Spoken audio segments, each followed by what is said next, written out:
Hello વિદ્યાર્થી મિત્રો, અલ્બુદા education ચેનલમાં તમારું હાર્દિક સ્વાગત છે। આગળના વિડીયોમાં આપણે જોયું સ્વાધ્યાય 2.1 જેની અંદર દાખલા નંબર 1 હતો, જેમાં હતું શૂન્યની સંખ્યા શોધો, એટલે કે એક અક્ષ ઉપર જેટલી વાર રેખા છેદે એટલા શૂન્ય મળતા હતા। અને આજે આપણે જોવાના છીએ સ્વાધ્યાય 2.2 જેની અંદર દાખલા નંબર છે 1। દાખલા નંબર કયો છે? 1। ક્લિયર? દાખલા નંબર 1 ની અંદર टोटल 6 दाखला है। आ दाखला नंबर 1 ની અંદરથી એક દાખલો તમારે 2 માર્ક ની અંદર પૂછાશે। તો એની સૂચના જોશું। નીચે દર્શાવેલ દ્વિઘાત બહુપદીના શૂન્યો શોધો। બરોબર, શું કીધું છે? શૂન્યો શોધો તથા તેમના શૂન્યો અને સહગુણક વચ્ચેનો સંબંધ ચકાસો। ચકાસો એટલે શું કરવાનું? ડાબા બરાબર જબા થવું જોઈએ। ક્લિયર? पहला तो जे कीधुं छे ए करिए। नीचे दर्शावेल द्विघात बहुपदीना शून्य शोधो। शून्य शोधो एटले शुं कहेवाय? अवयव पाडो। एटले शुं कहेवाशे? टूंकमां कहीए प्रथम पद गुण्या अंतिम पद। क्लियर? प्रथम पद गुण्या प्रथम पद। हूँ अहीं लखुं पहेला तो ए बराबर ए शुं हतो? एक्स ना वर्गनो सहगुणक कहीने तो शुं कहेवाय? 1। ए बराबर 1। बी बराबर केटला? -2। सी बराबर केटला? -8। क्लियर? थई गयुं? समझो। समीकरण हतुं मैं ए बी सी नी ए एटले शुं के एक्स ना वर्गनो 1, बी एटले केटला? -2, सी एटले केटला? -8। हवे जो अवयव पाडो एटले शुं कहेवाशे? प्रथम पद गुण्या अंतिम पद। प्रथम पद केटलुं? 1 गुण्या अंतिम पद केटलुं छे? 8। 8 एका 8। आ बंनेना 8 एका 8। 8 ना एवा भाग पाडो के वच्चेनी संख्या એટલે મધ્ય સંખ્યા કેટલી મળવી જોઈએ? 2 આવી જોઈએ। કેટલી આવી જોઈએ? 2। 8 કયા કયા ઘડિયામાં આવે? 4 દુ 8। પહેલા હંમેશા મોટી સંખ્યા 4 દુ કેટલા? 8। 4 માંથી 2 જશે તો 2। હવે જો 2 આગળ કયું ચિહ્ન? માઈનસ। એ ચિહ્ન મોટી સંખ્યા આગળ અહીં માઈનસ। હવે હું અહીં કયું ચિહ્ન મૂકીશ તો મને 2 જવાબ મળશે। हूँ अहीं प्लस मूकूं, प्लस माइनस माइनस 4 मांथी 2 जशे तो 2। तो मने शुं मळ्युं? तो अहीं लखूं एक्स नो वर्ग minus 4x plus 2x minus 8 थई गयुं। क्लियर? हवे 2 पदमां वहेंची दईए। बंनेमां शुं सरखुं? एक्स सरखो, बीजुं कई ज सरखुं नथी। तो जो एक्स नो वर्ग 2x मांथी 1x बाद तो 1x अंदर वध्यो ओछा 4x एमांथी आ x हतो ए बहार आवी गयो तो अंदर शुं वध्या? 4। बरोबर। हवे अहीं जोईए, अहीं प्लस तो अहीं पण प्लस। 8 अने 2 8 ना भाग पाडुं 4 दू 8। बंनेमां शुं सरखुं? 2 सरखा। 2 बहार आवी गया x अहीं। हवे जो कॉमन निकली जाए तो अहीं जे लख्युं छे ए ज अहीं लखाशे। अहीं माइनस होय माइनस 2 बहार आवी गया तो शुं वध्या? अंदर 4। क्लियर? तो केटला शून्य मळे? 2 शून्य लखूं x + 2 पछी बीजुं शून्य कयुं? x - 4।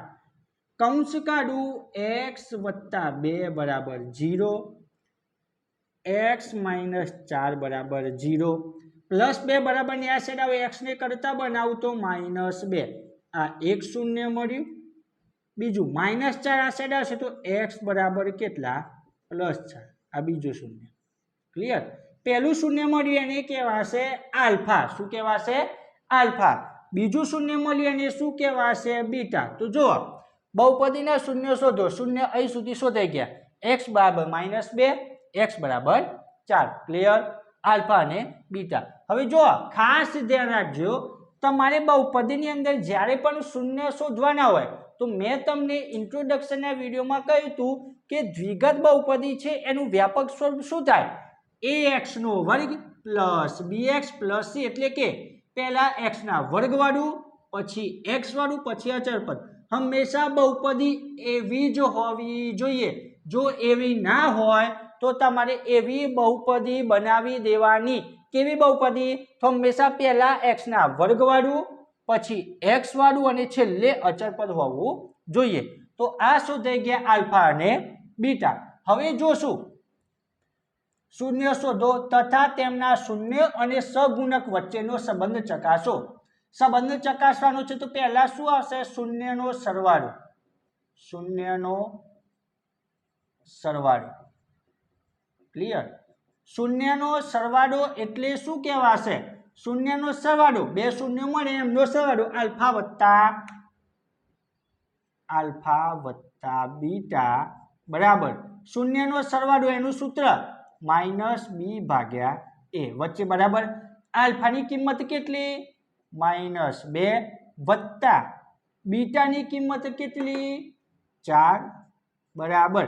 હવે ખાસ ધ્યાન અહીં ભૂલ ના કરતા. સૂત્ર છે -b/a. હું પહેલા માઇનસના માઇનસ મૂકું, માઇનસના માઇનસ, સૂત્રના માઇનસ છે, ધ્યાન રાખજો.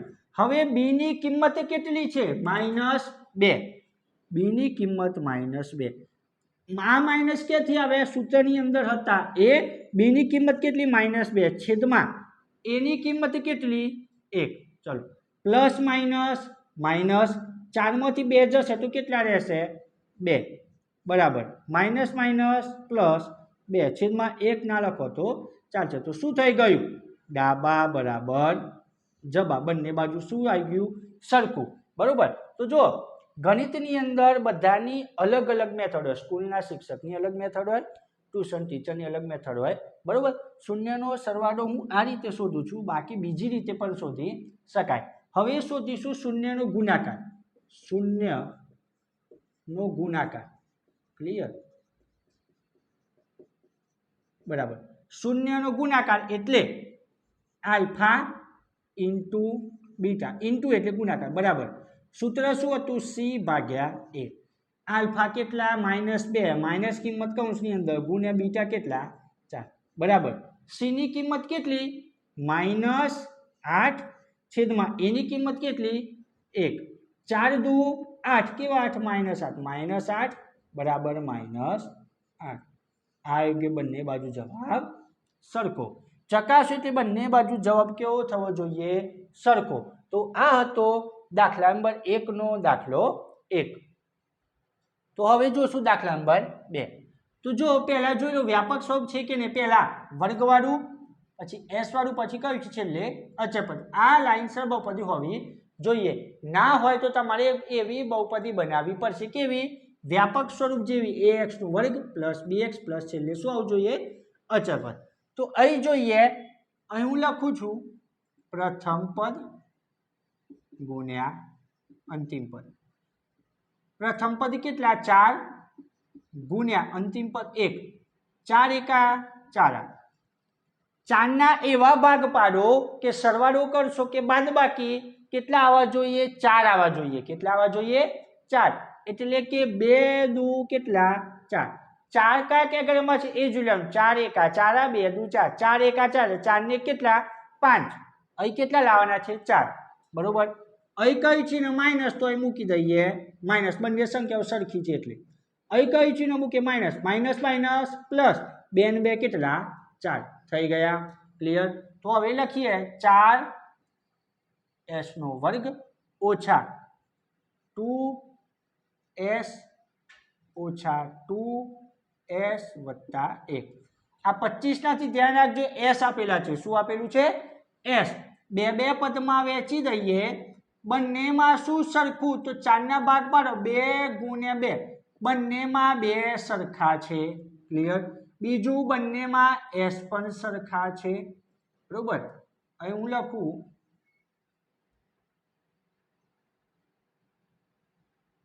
2s. ક્લિયર? અહીં 2 બહાર આવી ગયા તો 1 2 અંદર વધ્યા. s 2 હતા, 1 s બહાર આવી ગયા તો 1 s અંદર વધ્યો. ઓછા 2 બહાર આવી ગયા, s પણ બહાર આવી ગયા તો કઈ ના તો શું કહેવાય? 1. સમજાયું? પડી ખબર? બરોબર. હવે અહીં જુઓ, અહીં માઇનસ તો અહીં પણ માઇનસ.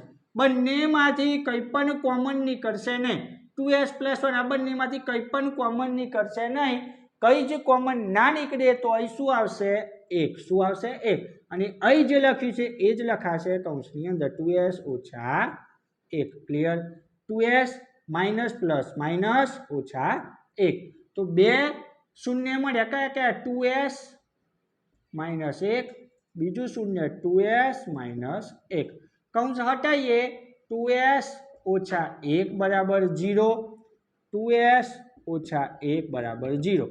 s ને કરતા બનાવું છું માઇનસ 1 આ સાઈડ આવશે તો 1 આ 2 s જોડે ગુણાકારમાં છે, આ જે 2 છે એ શું છે s જોડે ગુણાકાર, અહીં આવી જશે તો ભાગાકારમાં, આ મળ્યું 1 0.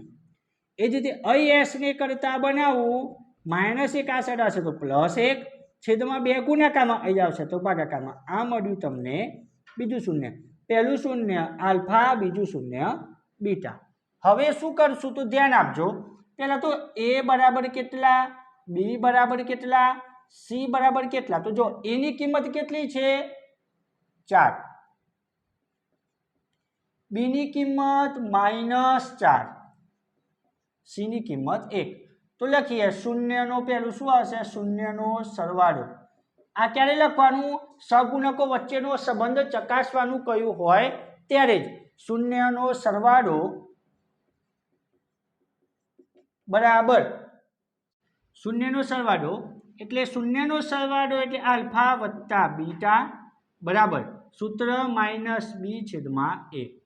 આલ્ફાની કિંમત કેટલી 1/2 વત્તા બીટા પણ કેટલા 1/2 બરાબર માઇનસ સૂત્રના માઇનસ, બીની કિંમત કેટલી -4 છેદમાં a ની કિંમત કેટલી 4. અહીં કોમન લઈ લઈએ 1 વત્તા 1 છેદમાં 2 સરખા એટલે કોમન, માઇનસ માઇનસ પ્લસ 4 છેદમાં 4, 1 ને 1 2 છેદમાં 2 બરાબર 4 છેદમાં 4, 2 2 ઉડી જશે, 4 4 ઉડી જશે, કશું જ ના હોય તો 1 બરાબર 1. ક્લિયર? બરોબર. હવે જોશું શૂન્યનો ગુણાકાર. બરોબર, શું આવશે શૂન્યનો ગુણાકાર. શૂન્યનો ગુણાકાર બરાબર આલ્ફા ઇન્ટુ બીટા છેદમાં સી ભાગ્યા એ. આલ્ફા 1/2 ગુણ્યા બીટા 1/2 બરાબર સી ની કિંમત કેટલી છે 1, એ ની કિંમત 4, ગુણાકાર અંશનો ગુણાકાર અંશ જોડે 1 એકા એકા છેદમાં 2 દુ 4 બરાબર 1/4. આ હતો દાખલા નંબર 2. હવે જોશું દાખલા નંબર 3. દાખલા નંબર 3 ની અંદર જો x ના વર્ગ વાળું પછી અચળ પદ આવ્યું ને x વાળું કેટલે છે છેલ્લે છે, કેટલે છે છેલ્લે, એટલે કે આ બહુપદી ગણાશે નહીં. આ બહુપદી વ્યાપક સ્વરૂપ પ્રમાણે નથી. વ્યાપક સ્વરૂપ શું છે x નો વર્ગ, x વાળું પછી અચળ પદ, અહીં અચળ પદ વચ્ચે આપેલું છે બરોબર. તો આ બહુપદીને ગોઠવીશું પહેલા વર્ગવાળું એટલે કે 6x નો વર્ગ પછી x વાળું માઇનસ ચિહ્ન સાથે -7x પછી છેલ્લે -3. આ બહુપદી સાચી, આ બહુપદી ગણાશે નહીં. ક્લિયર? હવે શું હતું, પ્રથમ પદ ગુણ્યા અંતિમ પદ લખવું એટલે કે પ્રથમ પદ 6 ગુણ્યા અંતિમ પદ 6 તાલી કેટલા થાય 18. કેટલા થાય 18. 18 ના એવા ભાગ પાડો કે સરવાળો કરો કે બાદબાકી કરો 7 આવવા જોઈએ. 18 કયા કયા ઘરેમાં આવે 2 9 18. પહેલા પણ મોટી સંખ્યા લેવાની એટલે 9 દુ 18 થયા. 7 આગળ કયું ચિહ્ન માઇનસ, એ ચિહ્ન મોટી સંખ્યા આગળ, અહીં કયું ચિહ્ન મૂકીશ તો મને 7 જવાબ મળશે તો પ્લસ માઇનસ પ્લસ માઇનસ 9 માંથી 2 જશે તો કેટલા રહેશે 7. ક્લિયર? સમજાયો? તો હવે લખીએ 6x નો વર્ગ માઇનસ 9x વત્તા 2x માઇનસ 3. આ ભૂસી નાખું છું હું. 2 2 પદમાં વહેંચી દઈએ તો જુઓ 6 અને 9 3 દુ 6, 9 એટલે 3 તાલી 9. બંનેની અંદર શું સરખું 3 3 સરખા. શું સરખું 3. બીજું અહીં x કેટલી વાર 2 વાર, અહીં x કેટલી વાર 1 વાર, બંનેમાંથી એક એક વાર x બાર. હવે શું અંદર વધ્યું તો જુઓ 3 બાર 2 વધ્યા, x 2 વાર હતા, એક વાર x બાર તો એક વાર x વધ્યો, અહીં શૂન્ય અહીં માઇનસ તો અહીં માઇનસ. 3 બાર એક વાર 3 વધ્યા, x 1 હતા એ પણ બાર. ક્લિયર? તો આ પૂરું. અહીં પ્લસ તો અહીં પણ પ્લસ. આ બંનેમાં કંઈ કોમન નીકળે છે? ના, તો કંઈ પણ કોમન ના નીકળે તો 1. હવે અહીં જે લખાય છે એ જાય તો 2x પ્લસ માઇનસ માઇનસ 3/3. તો કેટલા શૂન્ય? 2 શૂન્ય 1, 3x વત્તા 1, બીજું શૂન્ય 2x ઓછા 3. કૌંસ કાઢું 3x વત્તા 1 બરાબર 0, 2x ઓછા 3 બરાબર 0. x બરાબર પ્લસ 1 આ સાઈડ આવશે તો -1/3 ગુણાકારમાં અહીં આવશે તો ભાગાકારમાં. આ 1 શૂન્ય, બીજું શૂન્ય x ને કરતા બનાવીએ -3 આ બાજુ આવશે તો +3, 2x જોડે ગુણાકારમાં અહીં આવશે તો ભાગાકારમાં. ક્લિયર? આ આલ્ફા અને આ બીટા સમજાયું? બરોબર. હવે a બરાબર કેટલા? a બરાબર 6, b બરાબર કેટલા? આ જોજો, હવે આ જોવાનું નથી, આ જોવાનું છે. a બરાબર 6, b ની કિંમત કેટલી? -7, c ની કિંમત કેટલી? -3. લખીએ શૂન્યનો સરવાળો બરાબર આલ્ફા વત્તા બીટા બરાબર -b ભાગ્યા a. આલ્ફાની કિંમત કેટલી? -1/3, માઇનસ કિંમત કૌંસની અંદર, બીટા 3/2 બરાબર માઇનસના માઇનસ સૂત્રના b ની કિંમત -7, c ની કિંમત 6. બરોબર. હવે બંનેના છેદ અલગ અલગ, આપણે લસા લેવાનું નથી, ચોકડી ગુણાકાર કરશું. શું કરશું? ચોકડી ગુણાકાર, જેની અંદર 2 એકા 2, કેવા 2 અહીં માઇનસ, વત્તા 3 તાલી 9 છેદમાં 3 દુ 6 બરાબર minus minus plus 7/6 plus minus minus 3માંથી 2 જશે. બરોબર. અહીં ભૂલ છે તો જો 3 તાલી કેટલા? ખાસ ધ્યાન રાખજો, 3 તાલી 9 થશે. કેટલા થશે? 9. 9માંથી 2 જશે તો કેટલા રહેશે? 7. કેવા 7? +7 છેદમાં કેટલા? 6 બરાબર 7/6. તો આ ચકાસાયું, બંને બાજુ જવાબ સરખો. બંને બાજુ જવાબ સરખો આવે તો તમારું શૂન્યનો સરવાળો કેવો? ચકાસાયો કહેવાય. હવે જોશું શૂન્યનો ગુણાકાર. શૂન્યનો ગુણાકાર. ક્લિયર? આલ્ફા ઇન્ટુ બીટા બરાબર c ભાગ્યા a. આલ્ફાની કિંમત -1/3 ગુણ્યા બીટા 3/2 બરાબર c ની કિંમત કેટલી આપી છે? -3. a ની કિંમત 6, 3 એકા 3 -3/3 દુ 6 બરાબર -3/6. આટલા સુધી તમે લખશો તો પણ ચાલશે, નહીતર ભાગ પાડશો 3 ઉડશે, માઇનસ ઉપર કઈ નથી તો 1/ કેટલા? 2 બરાબર માઇનસ ઉપર કઈ નથી તો 1/ કેટલા? 2. તો પણ તમારો જવાબ સાચો કહેવાશે. તો આ હતા દાખલા નંબર 1ના 1 થી 3 દાખલા, જેનું સંપૂર્ણ રીતે આપણે સોલ્યુશન જોયું. જો વિડીયો તમને પસંદ આવતો હોય તો ચેનલને લાઈક કરો, શેર કરો, સબસ્ક્રાઈબ કરો.